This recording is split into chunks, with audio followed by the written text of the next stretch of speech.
Hi, welcome to Monuments of Modulation, Part 2. Don't Worry, Baby, by the Beach Boys. Let's just listen to it first while I write down the chords for us. Oh shoot, let's start from the beginning. This little intro here happens twice. E chord, A chord, and then this mystery chord that I want to talk about. And then we start in on the verses. E, E, A, B. Again.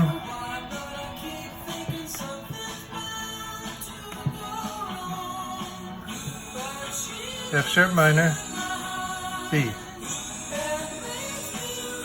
G sharp minor, C sharp, F sharp, F sharp, G sharp, C sharp, twice. Then one bar of B, screwing everything up. And then we come all the way back to the start of the verses.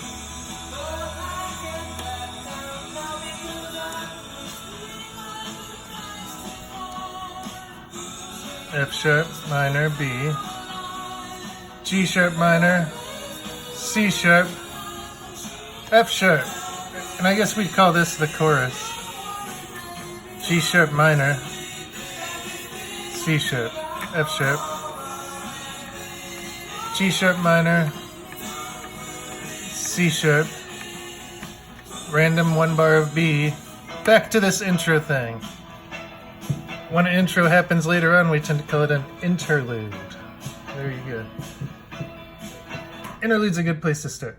So, listen to that blank, blang guitar. Blank, blang, blank, blang. It doesn't change chords in this fourth bar. In fact, oh crap, I lost my place. It's okay, same thing happens here.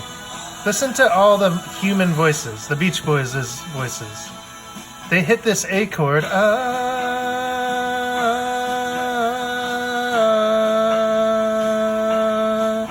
they hold it through there, and that chimey guitar was in there too, and it plays the same chord. In fact, hopefully you can hear this through these speakers, but only one note changes here, and it's the bass note.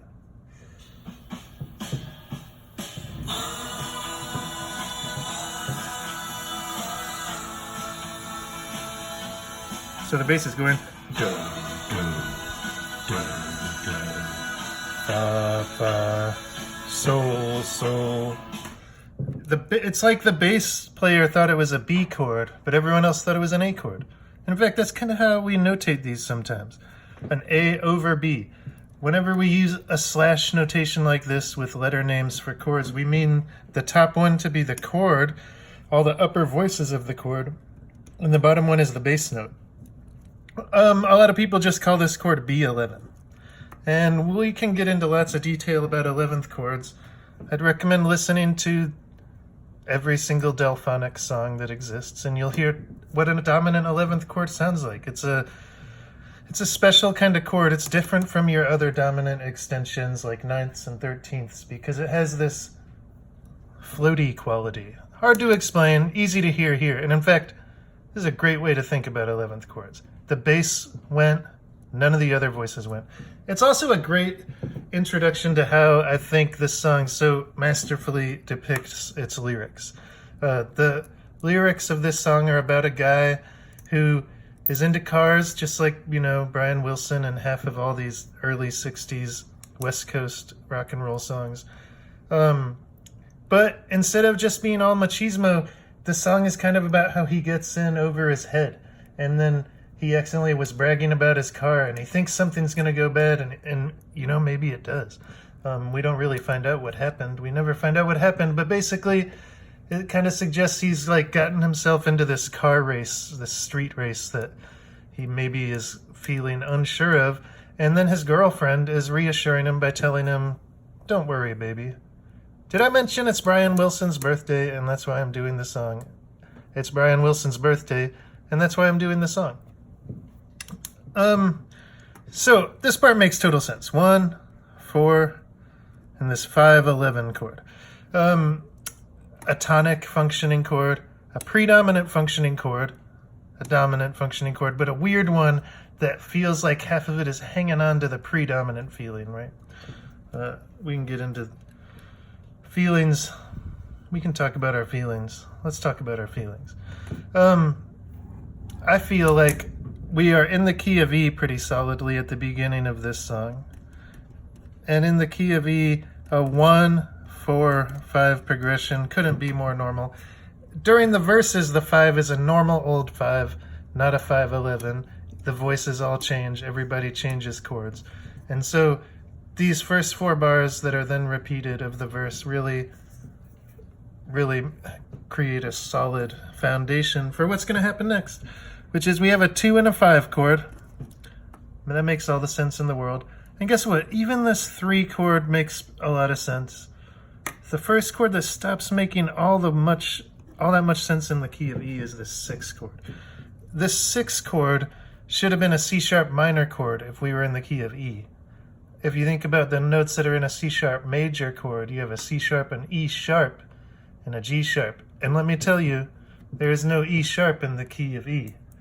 That's crazy talk. These chords don't really make sense in the key of E either. F sharp chord, the one we would find in the key of E is an F sharp minor chord. And a C sharp, like we already said, should be minor. The G sharp minor exists in E. But none of these are acting like they're in E. In fact, they're very much acting like they're in F sharp. In the key of F sharp, we have a really normal 1, 2, 5, 1 progression. And what ends up happening is we retroactively reinterpret these 2 chords as being in F sharp. If you've ever taken a music theory class, this should look familiar. This is how modulation tends to work in classical music. We call it pivot chord or pivot area modulation, where there's a certain part of the music that makes sense in both keys. And then once you switch smoothly into your new key, you kind of retroactively reinterpret things that you were trying to make sense of in the original key. It's a great way to capture this kind of smooth modulation. Now, smooth modulation was a big value in classical music. Mozart loved smooth modulation. He also could modulate weirdly too, but what I'm saying is we don't associate smooth, hardly noticeable modulations like this with pop music. Pop music tends to prefer sudden, direct modulations. There's a famous kind of modulation where after the second chorus, you just kick everything up a half step. Some people call it the trucker's gear change. That's more of a typical modulation in pop music. This B is in my way right there. Let's talk about the B though. The B is how we modulate back to E. Not as smooth. It's just all of a sudden we have a B chord. And the B chord isn't just a B chord. It has a cadential 6/4 on it. Again, this is a really normal music theory thing for classical music, not normal for pop music. Not a normal use of a cadential 6/4, and pretty much the way you learn about it in your theory class. That's not something you see in pop music often. But you see it here, and it acts as a sudden retransition back to the key of E. Here, there's nothing that happens right before this B chord that kind of warns us we're going to go back to E. It just, all of a sudden, we get the dominant of E, a kind of chord we would never find in the key of F sharp. That's because this B temporarily has an E natural and a G sharp over it. That's what the 6/4 is talking about. And remember, in the key of F sharp, there is no E natural, there's an E sharp. In fact, we just had an E sharp in the chord right before this B. This C sharp chord has an E sharp in it. All of a sudden, it turns to an E natural in the B chord. It makes the B chord sound kind of bluesy, almost, and then it pops you back to E. It's kind of weird feeling when you get back to E. It's a weird feeling when you get back to E. You get back right to here, to the beginning of the verse. And the reason is, one reason is, one reason is because it was such a quick harmonic modulation. We really smoothly got into F sharp.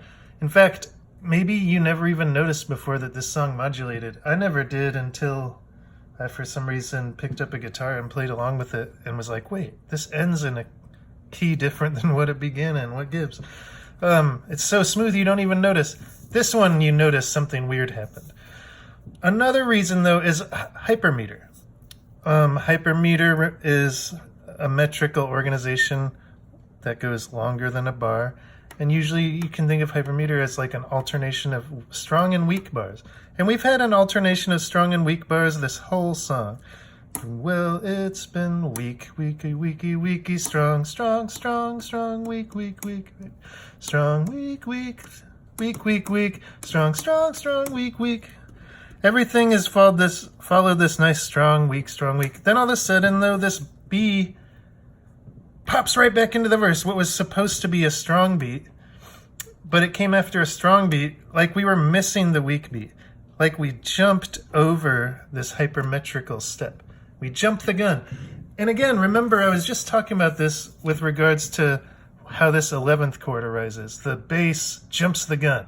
The bass just goes ahead and does its thing, whereas all the other voices of the A chord hang out and hang on to their A notes. And it even goes with our understanding of predominant function and dominant function and tonic. Tonic is nice and safe. Predominant is kind of like curious, but you're not committed to going wild yet. It's like you're not all the way, you haven't fully got to full-on dominant, which is like very directed, very unstable. And so it's like, I think it's a great way to kind of musically depict the narrator of this song, the boyfriend, who isn't really sure he wants to do the car race. He's still holding on to the A chord, whereas the bass line kind of goes with the girlfriend who's like, oh, rah, you should do it. It's going to be cool. It's going to be fine. Or even the bass line could be with all the other guys, maybe, who he said he got too excited by bragging about his car. And then this kind of plays out in the modulation too. So if we look at the lyrics, he's talking about, well, it's been building up inside of me. Oh, I don't know how long. He's talking about how something's going to go wrong. But then here he's like, when she looks in my eyes, it makes me realize. All of a sudden, when his girlfriend like soothes him, he goes into this F sharp dream world. And it's smooth. It's smooth. It's not a jarring transition. He's just like freaking out, having anxiety, thinks he got in too deep. Oh no, it's okay. It's okay. Don't worry, baby. Everything's going to be fine. And then I feel like this retransition is like him re-entering reality, like, oh crap. And then it's back to the boyfriend's perspective for the next verse, let's see. I don't remember the lyrics right now, but I'm going to look them up. The next verse, I think he's talking again about the car race stuff, more from his point of view. Yeah, he's talking about how, I guess I should have kept my mouth shut when I started to brag about my car, but I can't back down now because I pushed the other guys too far. And then she makes me come alive when she looks in my eyes. So again, girlfriend starts soothing him, making him feel okay about it. He goes into the dream world of F sharp minor, comes back, and then during that interlude, it starts to sound kind of more like a car song. I feel like those guitar chunk, chunk, chunk, chunk, it just sounds like everything's getting ready for the race. And then the final verse, she told me, baby, when you race today, just take along my love with you. And if you know how much I loved you, boy, baby, that nothing could go wrong with you. It's more of this dwelling on what might go wrong. And that's kind of an ominous thing about the song. We never actually find out what happened. We never find out what happened in that race. Presumably he lived to tell the tale, unless he's a ghost. But maybe, I don't know, maybe he crashed his daddy's car. But maybe he, ran over somebody. Oh god, that got dark. All I'm saying is smooth modulation, abrupt modulation, hypermetrically skips a beat. It all goes with the lyrics. It's Brian Wilson's birthday. Happy Brian Wilson's birthday. Happy day to you. Goodbye.